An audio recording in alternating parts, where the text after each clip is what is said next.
first of all, what kind of mythical powers does a Sun Devil have? We got to consider that. No, Terrell, run the road again. Hey guys, hey, I'm having a press conference, okay? Their fat little girlfriends have some obvious advantages. For one thing, their fat little girlfriends are telling them what they want to hear. It's Division I football!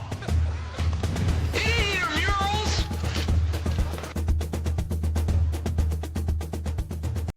All right, we are back with the Hoppy Huddle podcast. I'm Jake, that's Ed, and today we have got a little thought exercise, and we're going to be discussing and debating the top 10 greatest college football teams of the BCS playoff era. And we cut it off with the BCS because once you start getting into the early 90s, it's a totally different game. And although 95 Nebraska would like to argue with you about being one of the greatest teams of all time. Yes. You could go 95 Nebraska. You could go 79 Oklahoma, right? Late 70s Oklahoma, which was No, but that's okay. Yeah, we're getting beyond your time. We're even getting beyond my time. Yeah. That's okay. It was a different game. That's okay. We're going to focus. All right. We're going to focus on some of the other good stuff. So yeah. But so we thought it'd be fun. It's off season. We're getting there, but we're getting closer. Memorial Day's coming, and then before you know, we're going to be doing conference previews, team previews, all kinds of stuff here coming up here in later June or July timeframe. So we do have a little bit of news. Where do you want to start with? You want to start with the playoff, that information that came out late last week? It's not official yet, but it's been leaked that they may be moving to a 16-team playoff. Can I at least tell you why this is a good thing?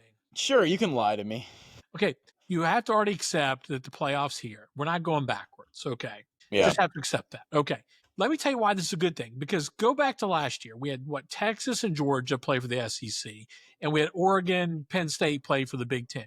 Those games were meaningless. They were meaningless. It did not affect the playoff. Okay. I know you're going to hate the word meaningless, but it really didn't matter. Oh, we're talking about meaningless. You know what's not meaningless? The regular season.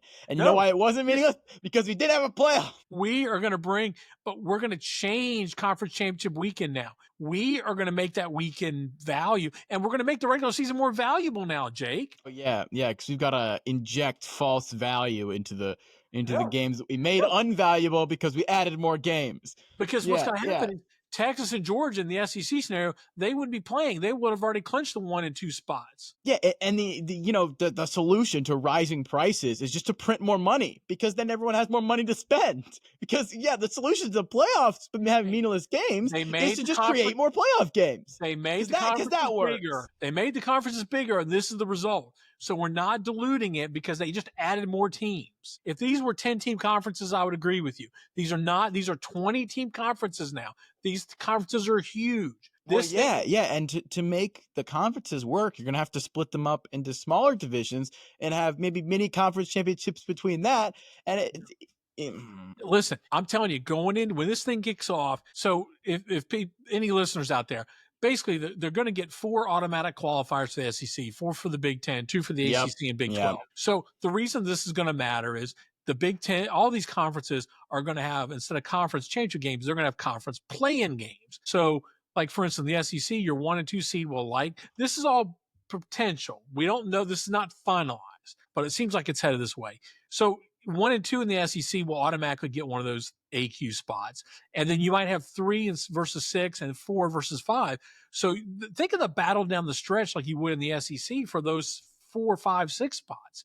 You're going to have a lot of teams in November battling for those. Yeah. And because what gives the regular season value is battling for 5th place in the SEC. Okay. Not, historic rivalries, the regionality of the game. Okay. Agreed. That it's gone. Look at the Big 12. If you're the Big 12 and ACC, you should be celebrating this because you know what? You're getting 2 teams. You're getting guarantees of 2 teams. So that means in the Big 12, you're going to have 4 championship weekend where you have 4 teams competing for 2 slots. That's going to bring in maybe 6 teams in the final weekend, final week, 6 or 7 teams possibly playing into it.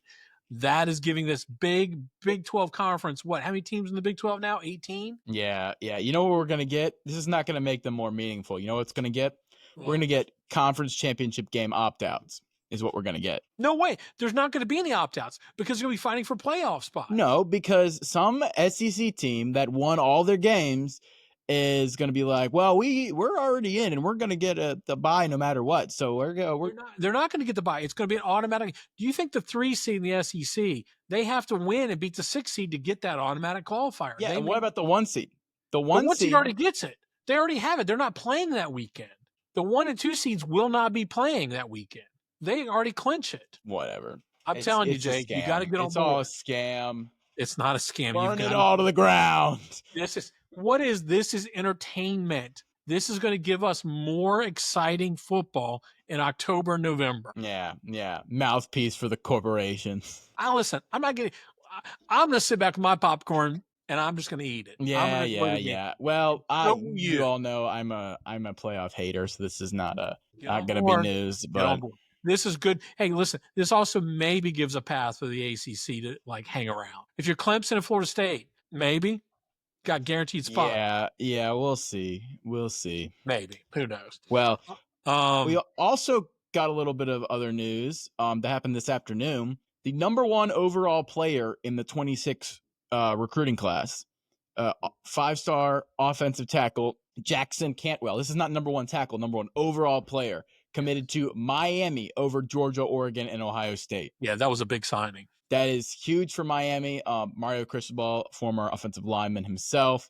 That seems to be the next. They seem to be starting a bit of a trend at Miami with highly rated, massive units at O-line. Francis Malago was a top 5 recruit, and now they got Jackson Cantwell to replace him next year, and big gift for Miami. And yeah, I'm really it's interesting to see. That also, I mean, there were several things. One, people thought that because of the quarterback that the Bulldogs picked up earlier last week, everybody kind of thought that they would pick up this lineman and here goes the machine again. But for Miami to pick it up, it's 2 things. One, that just gives Cristobal even more momentum if the Canes slip a little bit this year. I mean, he's building something there. I mean, so that was a real big pickup, I think. It also shows Miami has the resources to play with the big boys because it's pretty an open secret that Miami was the largest bidder in this.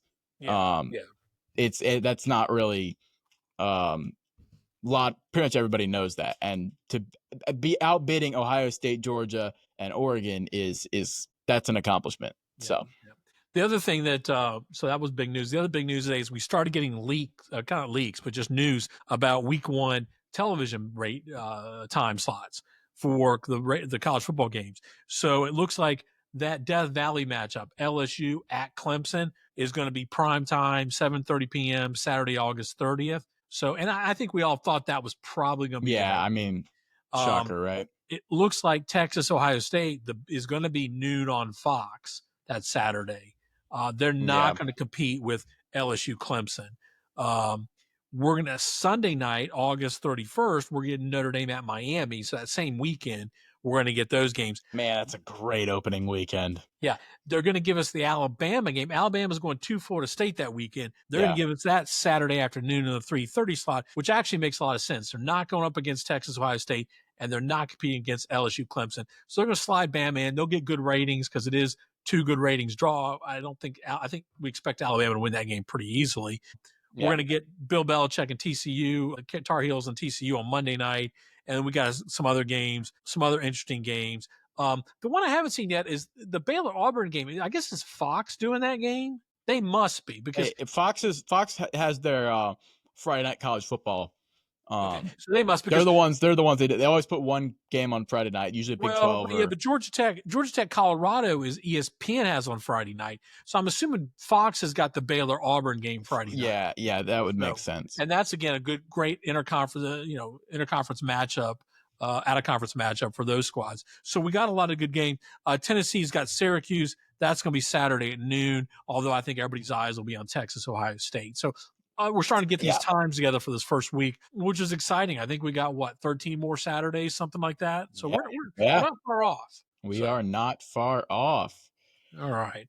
All So right. anyway, the other interesting thing, I'll just point this out before we get to our top 10. This whole House case is going to close here with college football soon. And part of the deal is these NIL deals have to go through this clearinghouse run by Deloitte, the accounting firm. And I guess at the ACC spring meetings, Deloitte has presented some information. This broke today. I think Ross Dellinger was reporting it. Oh, I didn't see this. Yeah, that 70% of the past deals from boosters would not have passed through this clearinghouse. What? Shocking. No way. People in boosters in college football are playing fast and loose with the rules. Yeah. So, dude, what else is new? Water is wet? yes. So this NIL clearinghouse, which everything's going to have to go through now, is going to be real interesting. They did say 90% of the deals from public companies, think Coca-Cola, Nike, Walmart, whatever, would have been approved. Well, So yeah, that Nike sponsorship has never been the problem. Yeah. I feel like Texas Tech may be Allstate affected by, or Alabama or Tennessee, some of these running wild collectives. Yeah, but 70%. I'm actually surprised it was only 70. I thought it'd be 99.9%. I mean, 70 is kind of low. You're probably getting a lot of small deals from small boosters, but the big ones obviously were just so. I thought that was interesting in that these coaches have already been given warnings that, hey, this thing's not going to work. So we should place bets on who with the first team to be hit by massive sanctions for this. Yeah, that'll be fun to watch. Yeah. Well, we're gonna have some fun tonight. I want to have some fun with this tonight. We got a little. We are. I'm excited. This will be good. And you'll have to correct me if I get something wrong on some of these older teams, Yeah, because you probably didn't see some of these teams. I didn't see some of them. Although there's a good chunk of them are from my era. So, yeah. So where do you want to start? Do you want to start at the bottom and work our way up? I think we got to start with the top two because it's pretty clear who the top two teams are. And then I don't think we're going to disagree on the top two. I don't think so either. Number one is 2001 Miami. This is pretty clear. 38 draft picks. Fans are probably hating us right now. Look, 2019 LSU is close. I would have to say, they're up there. But you can't beat 38 NFL draft picks. Ken Dorsey, Ed Reed. I'm sure you could name all the players on that team. Yeah, Ed Reed, Sean Taylor, Jonathan Vilma. You got Andre Johnson, Kellen Winslow, the running backs. Yeah. You had 3 NFL running backs: Clinton Portis, Willis McGahee, Frank Gore. They were good on both sides of the ball. Their only weakness really was Ken Dorsey, and he didn't succeed in the pros. Matter of fact, I think Ken Dorsey I don't think he's still the offensive coordinator of Buffalo. He's been an offensive coordinator in the NFL now for a few years. Yeah. But he just didn't succeed in the pros because he wasn't a prototypical pro quarterback, but he was a very functional college quarterback. Yeah, he was good in college. He's not bad at all. But that defense was nasty. Those boys, Ed Reed, Taylor, Vilma, there's the famous stat where it's like if the offense scored 0 points, they still would have went 9-4. They just would have. They would have destroyed you. Now, I know the argument. I went on a LSU message board the other night. When I was preparing this list, I went on an LSU message board to look this topic up, just to read what those deranged lunatics. That's a dangerous place. It is a dangerous place. And I started reading all the comics because there was a nice thread on this, and they were clearly biased. And I just don't think those people have a memory. And Jake, you did not see this team. I remember this team. This was a nasty team defensively. They were just loaded with defensive players. Now, the LSU Tigers, this is number 2 team, by the way. Number two, 2019 we both LSU. agree on this. Yes. Yeah. They had one of the most remarkable seasons, especially offensively, between Joe Burrow, Jamar Chase, and Justin Jefferson. There's a very good argument that Joe Burrow may be the greatest college football quarterback of all time. There's a good argument for that. Tim Tebow's going to argue a little bit with that over. Okay, career. but single season, it's Joe Burrow. Yes. That season specifically. Yes. They had 2 immediate wide receiver ones in the NFL, Jamar Chase and Justin Jefferson. Those are probably the highest level two double receiver combo in college that probably of this entire era. Both of those receivers are wide receiver ones on their team and I'd say are probably top 5 in the NFL receiver wise. Mm-hmm. You had some great secondary: Grant Delpit, Derek Stingley, Clyde Edwards-Helaire at running back, a loaded offensive line. Basically, the offense like every position was so good on offense that they basically felt like they were scrimmaging everybody, like on offense. Now they were a little weaker on defense, which is why, that's why I think the Miami Hurricanes were the better team, because they were solid everywhere, or not solid. They were great everywhere. They were great on both sides of the ball. And they had more like Hall of Famers, which is crazy. But yeah, that offense, watching it was like, it's like they were just cutting cake instead of defense. Like there was no, it was just all smooth. It's like you were playing on rookie difficulty, Yeah, and I realize we're talking almost a 20-year gap, so people are going to argue with the game changed, and the game definitely did change. It did change, but I mean, when you're looking at the players, I mean, that Miami team, I mean, just all time from a defense perspective, I think those players still hold up. People like Sean Taylor, Antron Roel, Jonathan Vilma, those guys would still be able to play today. Yeah. I mean, they just adapt differently. And I think that's where your difference is. I mean, you kind of would love to see those two teams hypothetically play. I think what you would get would be a relatively high scoring game. I think it would depend on the winner, would depend on which rule set you used, because I think there were a lot of hits that Miami team gave out that would be targeting. Probably, yeah. Targeting didn't exist back then. Yes. Yeah, and so are Jamar Chase and Justin Jefferson that great if you can just destroy them to the dome every play? Like, but I also don't think they would find the openings they found in defenses, because that Miami with Sean Taylor and Antron Roel, and I mean, you're not finding openings like coverage. I mean, and then the pressure you're getting, and that's where I think the difference would be. Is I don't think the LSU offense would be able to score as much. When we talk about some of the defenses they played, they never faced a defense like that. They never would. And I don't think LSU could stop Clinton Portis, Gore, and McGahee. I mean, those were great NFL running backs. Yeah, I mean, yeah. So I mean, I think nobody faced a defense like that Miami team. So I don't. It's hard to say, like, watching them face up against each other, but they both had just incredible seasons.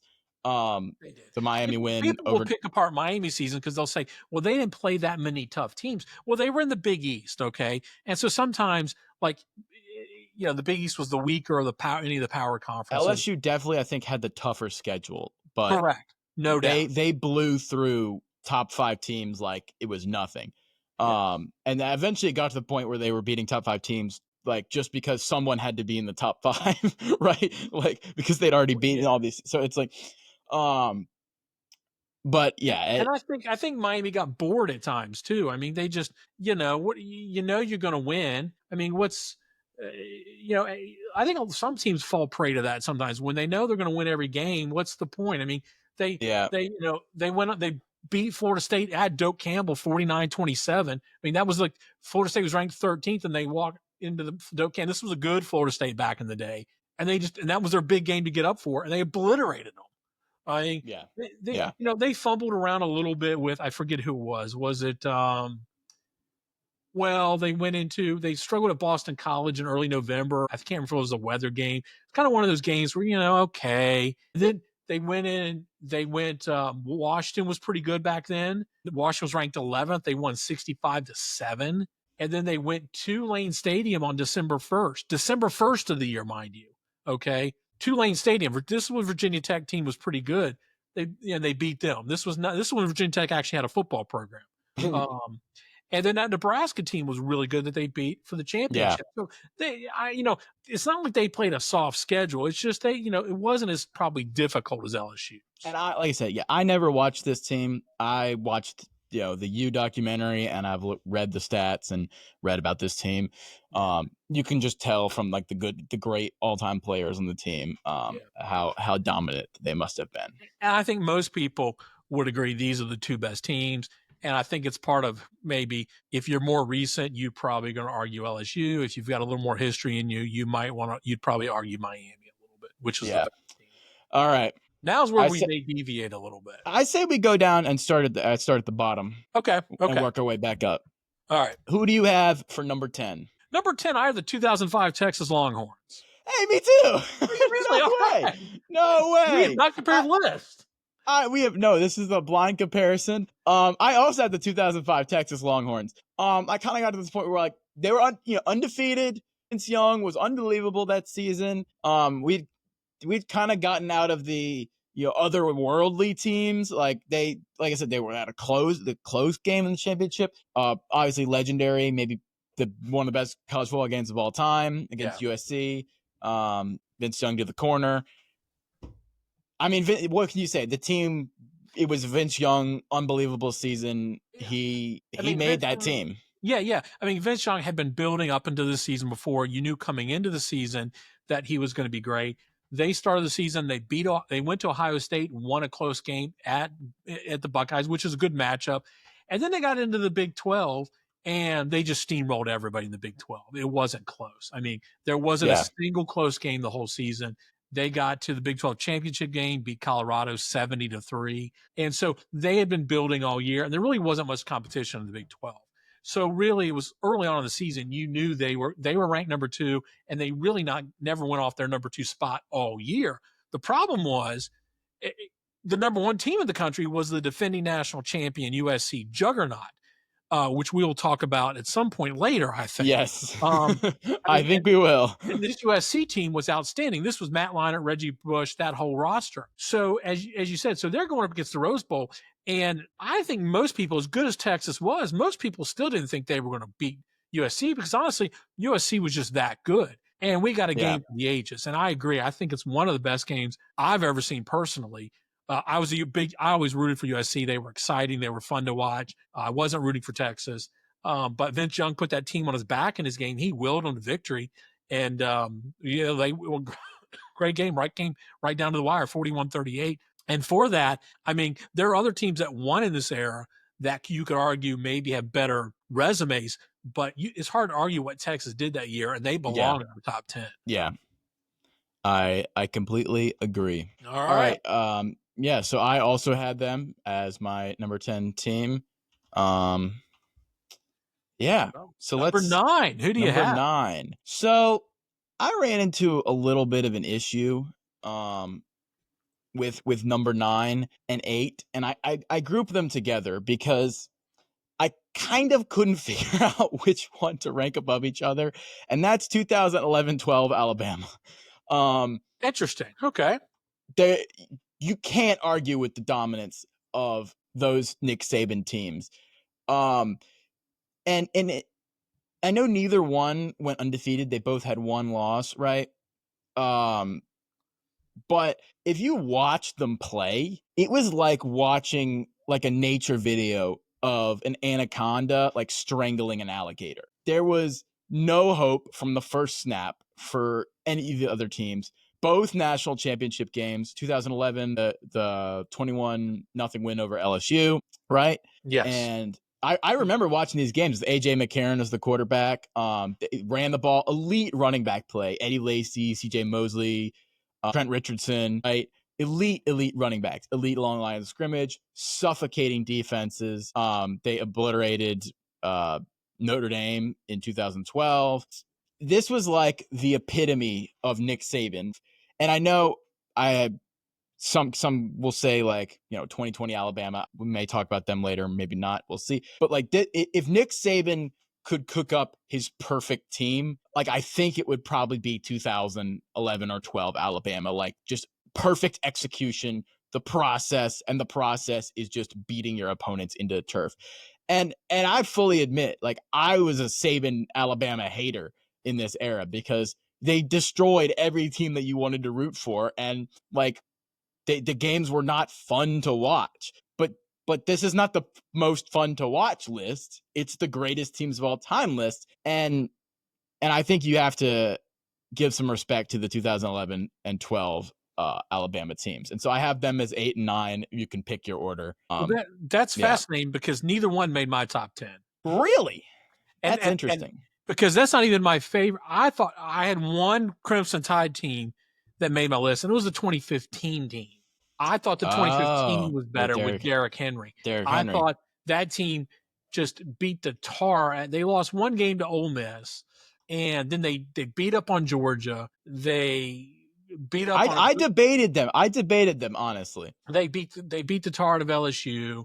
They beat Auburn and Jordan Hare. They destroyed Michigan State, and they beat a Clemson team, which was a good Clemson team and an exciting championship game. I just thought that team was more I thought that team was more well-rounded. You're right. I think defensively, the 11 and 12 teams were probably better. I just thought offensively they were a little bit with Derrick Henry. I just thought that was next level stuff. But Yeah, again, yeah. I see the argument. I debated having 2015 Bama. They were right on there. but they were 8 for me. But my number 9 team was, and since you went 8-9, I'll go 8-9. 8 was the 15 Crimson Tide. Number 9 was the 2018 Clemson Tigers. Okay.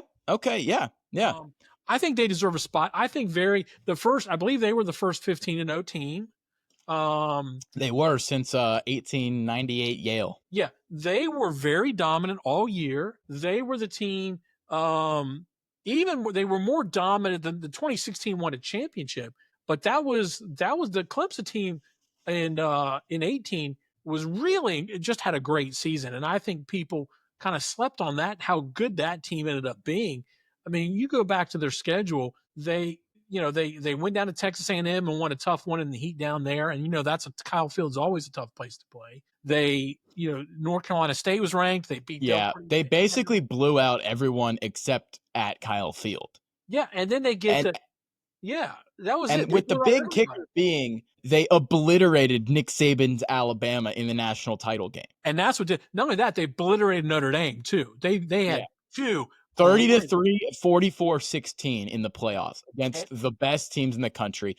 And I have them on this list. They're just higher. Okay.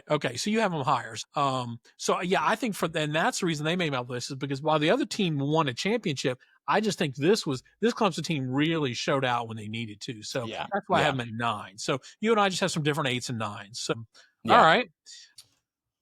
Well, give me your number 7. My number 7, the 2013 Florida State Seminoles.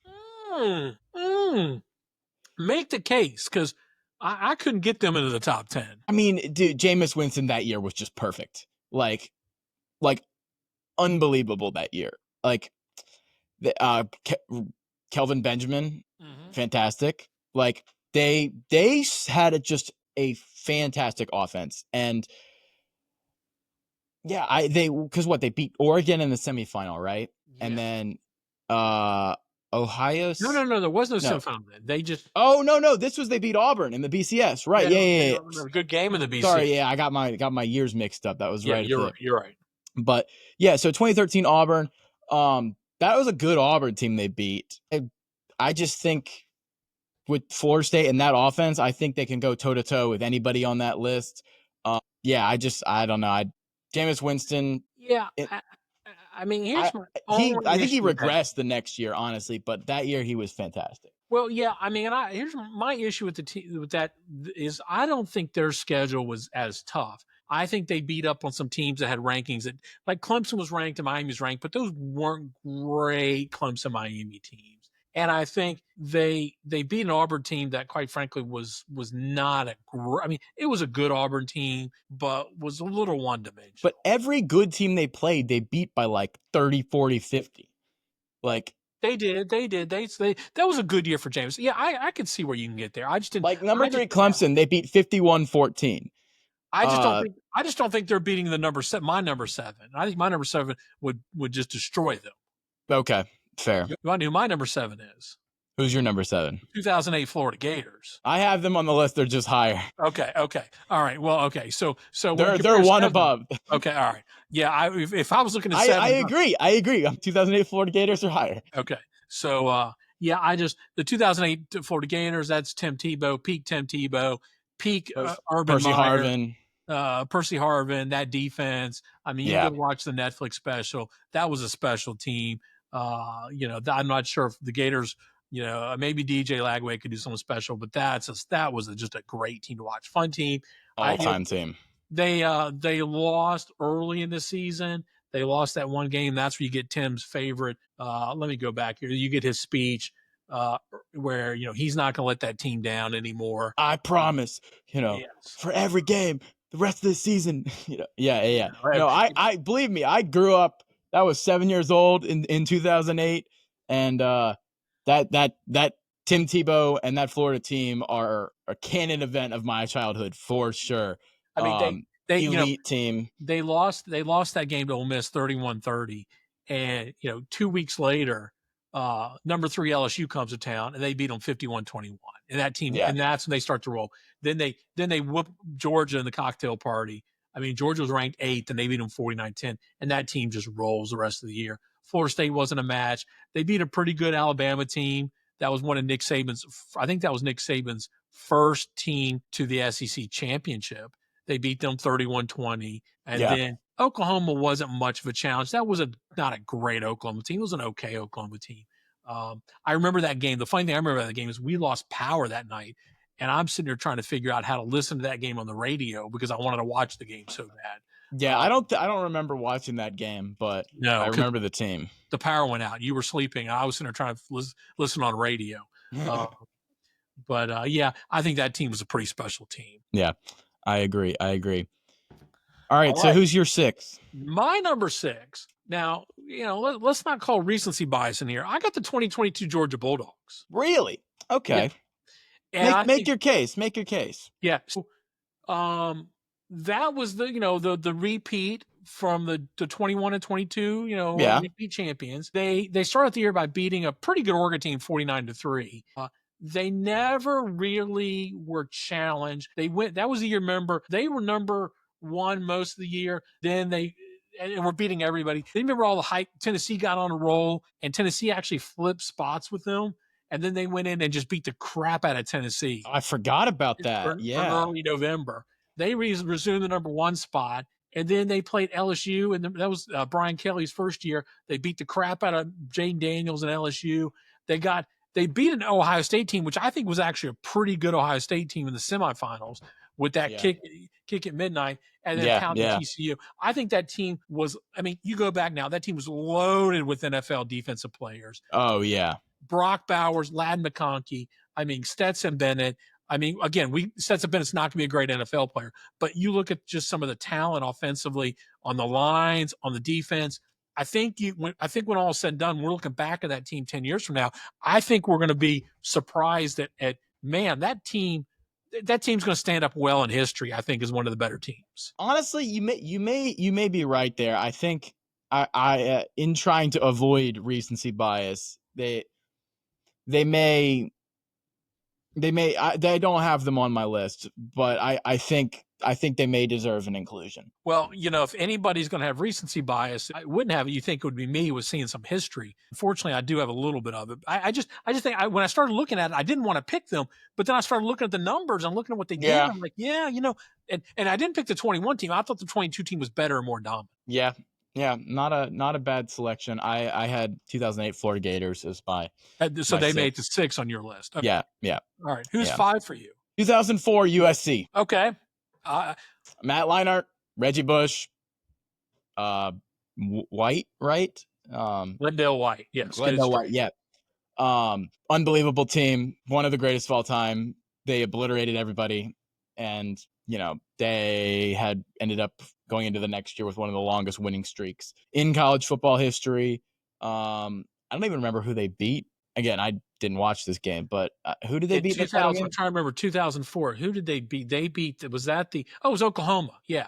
They beat them 55-19. They destroyed them, absolutely annihilated them. Yeah. Okay. Yeah. They beat, there was no close game that year. They really, they played Virginia Tech in the beginning of the season. They beat them pretty easily. And then it was just Stanford always gave them problems. Jim Harbaugh, when he was at Stanford, used to give them problems. Yeah. They basically beat everyone. They would beat everyone by multiple scores. So yeah, and that was you have to remember that was 2004. USC 2002 team was pretty good. 2003 they won. I think did they win a share of a title in 2003? I think if you go back, 2003 was LSU won it, but USC won the. That was the split title year, right? Yeah, they won the AP poll. LSU won the BCS, but the AP had USC winning, and then 2005. So this USC team had a real dominant run for about 3 years. But I think that USC team was very dominant. I actually had them as number 3. I think they're the 3rd most dominant team of the era. Okay.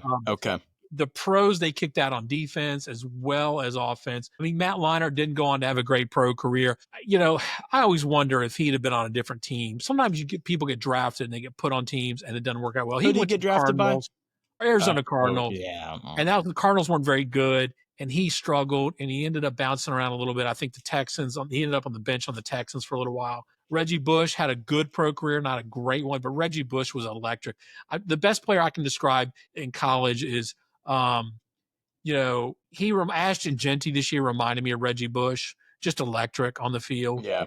Lindale White was a power back. They had great, really athletic wide receivers. I mean, so they could score and they ran an exciting offense. That was a really good team. I mean, they would stack up well. Pete Carroll was exciting. There's a lot of energy being in LA. That was a fun team. Yeah. Yeah. So I had them at number 3. You had them at number, what'd you say, 5? 5. Okay. Yeah. So my number 5, again, don't shoot recency bias here. I've got the 2023 Michigan Wolverines. Really? Now, again, I'm here's where I get to with them. They kind of didn't have that tough of a schedule. Well, they didn't have that. Yeah, but here's what I'm gonna say to them: they just bullied people defensively. They did. This is the argument I make for 2011-12 Bama. Yeah, I mean You're right. This Michigan, and I mean, I don't feel like this. I mean, but even with Bama would try to score offensively. Michigan at one point didn't really even care. I think it was the Penn State game. They just decided not to throw a pass for 3 quarters. I mean, they literally did it. I think. Yeah. Their D line was obscene. What's that? Their D line was obscene. The D line was, the whole defense was. I mean, that's what stood out to me. Was I went back and looked. I said, you know what? You're right. This team. I mean, and they had a quarterback that was drafted in the NFL. They could have thrown the ball. It's just like, we don't need to. Why? And so they bullied the team. Harbaugh's masterpiece. It was the culmination of all his work, and they bullied to people to death. And I agree, it's a lot like Bama and Alabama, but at least with Bama, they would try to throw a pass occasionally. But this team they shut teams down. And so I can make it. That's where I got it. I've never seen a defense. I remember Bama's defense being dominant. This just means to me, these people just beat people down. And it showed last year. They beat a great Ohio State team again with even less offense. Yeah. Yeah. So who did you have at number at that level? You had number 5. I had USC at 5. Yeah. Okay. All right. Who's your 4? Now here's where my recency bias is going to kick in. And this is with caveats, and I already know the argument that you're going to say. 2020 Alabama. Oh, no. Come on. It was the COVID year. Yes. But let me read you their wide receiver core. I know their wide receiver. Jerry Jeudy, Heisman Trophy winner, Devonta Smith, right? Henry Ruggs, Jalen Waddle, Mac Jones they had 4 wide receiver ones. They torched everyone's defense. No one could stop them. And yes, it was the COVID year and yada yada yada. But let me you can't stop that offense with those wide receivers. Let's see, who are the players that got drafted from that team? Well, first of all 4 of those receivers did. Mac Jones did.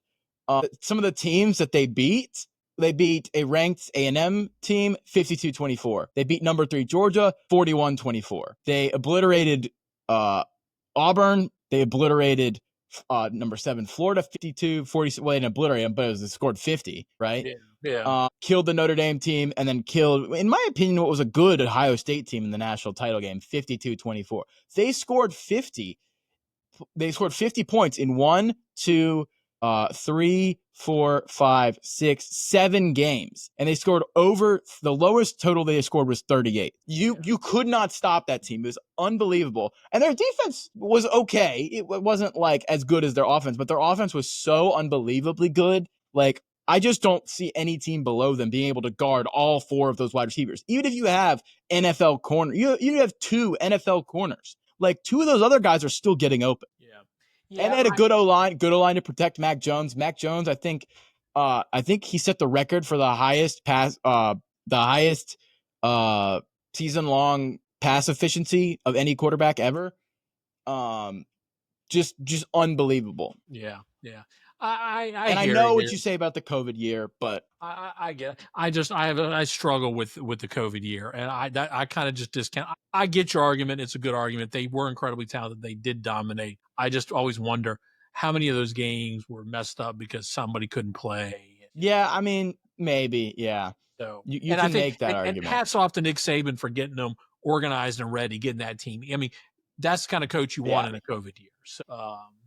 So that's all right. So now you think yours okay. My number 4, you're ready to fall off your seat here. We just saw it this past year, the 2024 Ohio State Buckeyes. The super What? Okay, hold on. No.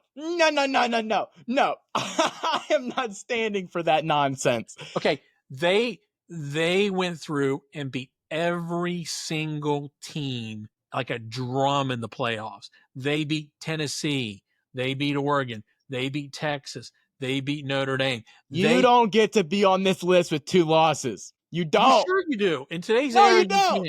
You had no, I absolutely. They are the last super team, and they act. I mean, they were Super dominant. team. Okay, lost to 5-6 win Michigan. Like, what are?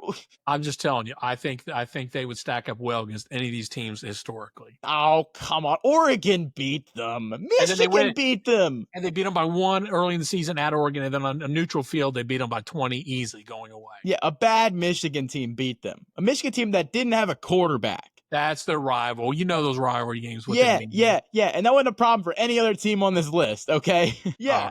All right. I'd say, look, Ohio State could be that team this year, right? Like, that, there's potential for that this year with bringing back some of those guys. But I don't know. I just disagree. You don't like that. Okay. So I don't like your it. number? You don't like that. So who's left on your list? So my number 3, maybe you say this is too high. We already talked about them. 2018 Clemson. Whoa, that's really high. I think Trevor Lawrence, Yeah. like, he's the perfect college quarterback if you could just cook one up in the lab, right? This is his freshman year. He did not play like a freshman. He came in for Kelly Bryant, and once he was in, a switch flipped. That defensive line, all 4 starters returned from the previous year, when it's pretty clear that at least 3 of them were going to be high round draft picks if they had gone as juniors. They all came back for their senior year. Yeah. Christian Wilkins, Dexter Lawrence, Cleveland Farrell, Austin Bryant. Those guys wrecked every O-line they faced. That's 4 absolute dudes. Not a single O-line stood up against anybody. Travis Etienne at running back was fantastic. He was dynamic. Could not stop him. Hunter Renfrow, who's now a successful NFL receiver. He tore it up that season. Yeah. And I think the key there for me was that we lose a little of the plot of the context of the lead up to that national title game. That 2018 Bama team, like, up until that point, was considered by a lot to be maybe the best Nick Saban team to that point, right? Yeah, I remember that. They ran through the SEC like nothing. And so I think we forget how that Bama team, let me look real quick. Yeah, that Bama team beat A&M. They beat number 4 Georgia. They beat number 4 Oklahoma. They beat Georgia, Oklahoma. They beat LSU, A&M, and not by like super close margins either. Like, that Bama team was considered to be Nick Saban's magnum opus, and Clemson went in there and smacked their face in and won by 30 points. Yeah.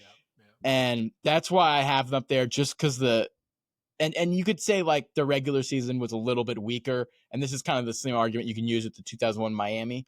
But when they did finally face that top tier challenge, and they were like, oh man, I don't know if Clemson could do it, they just more than passed the test. And so that's why I have them as the 3rd best season team of all time. Obviously a big gap between 2 and 3, but I mean, first team to 16-0. Couple of teams that did not make this list that people might want to think. I mean, we left off the 2010 Auburn team. They came close to the list. Yeah, I debated them or 2005 Texas. I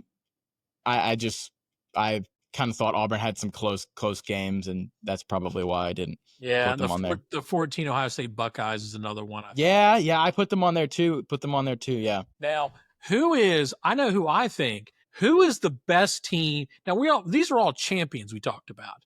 Yeah. Who is the best team? I know my answer. Who is the best team that didn't win a championship? Yeah. See, it's really interesting because I don't know if there's a clear and obvious winner. I think there's one you can point to. 2004 Auburn, you could make an argument for. They didn't even get a shot at it. They didn't get a shot at it. That's kind of my point. But they did go undefeated, and you can make an argument for them because they didn't get a chance to win the title. I think you can make an argument for 2019 Ohio State with Fields, Dobbins, Chase Young. I think you make an argument for 2011 Oklahoma State. That was a great team. It was a great team, but I don't know you quite could. And don't give me. I think there's also 2000 Miami. Don't give me UCF. No, I'm not giving you UCF. No. Okay, all right. They won a title. No, I'm just kidding. Yeah, 2000 Miami. 2000 and 2002 Miami. Oh, yeah. Well, I just consider that highway robbery. Yeah. Okay. Yeah, that'll just get me mad. I mean, they're both up there. The only answer is 2002 Miami because they should have won the title and Ohio State took it from them, stole it from them. But other than that one, I've got one. I think the team is the 2019 Clemson team. Yeah. I agree with you. I also go 2018 Alabama. Mm-hmm. Like I said, the 2018 Alabama, that was a great Alabama team. The other one I think is the 2009 Florida Gators. They lost an epic SEC battle to Alabama. I think they beat Alabama. They're winning the national title that year. Yeah. I don't think it's close because that was the year Bama beat Texas. But 2005 USC. And USC, yeah. So I think you got a couple of those ones. Some people that lost some heartbreakers, and then a couple of people that just couldn't get past their conference or whatever. Yeah. 2012 Oregon make your list on. I mean, maybe. Yeah. I don't know. Yeah, but not a whole lot. It is what it is. Yeah, some interesting teams there. Certainly some teams that will look back and some great teams. But, I would say 2014 Baylor, number one offense in the country, never got a chance at the national title. Well, and under the new playoff format, they would have. Hey, how about that? Yeah. Well, yeah. Is it worth blowing up the sport for? I don't know. Sports blowing up, man. Sports blowing up, man. You got to move on. Yeah. All right. So next time we get together, it'll be after Memorial Day. So we're getting closer to football. Dude, it's coming. I can smell it in the air. I can smell it. All right. We'll be back.